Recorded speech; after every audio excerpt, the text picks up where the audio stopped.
some people do get discouraged. I think about a friend of mine that I helped along the way, and she had very specific needs, and she had to save money and the whole 9 yards that we're talking about in order to get ready to buy the house.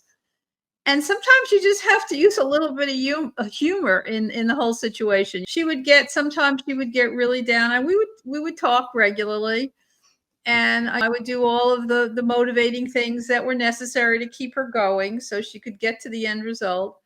But every once in a while, she would just break down, and I looked at her one day and I said, "Look, there's no crying in real estate." And I said, "We will find you a house. There's no crying in real estate." And she cracked up, and we eventually found her the house, and she got her financing in order. And you have to use a little humor in it because it is a very stressful situation. Whether you have to save money or you have to improve your credit or whatever the scenario is to get you to that.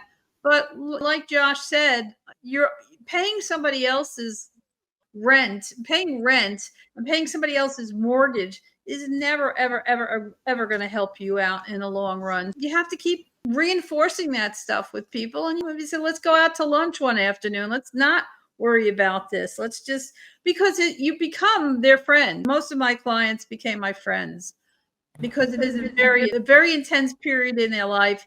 And you really need to be there for them emotionally also. That was one thing that I was usually pretty good at.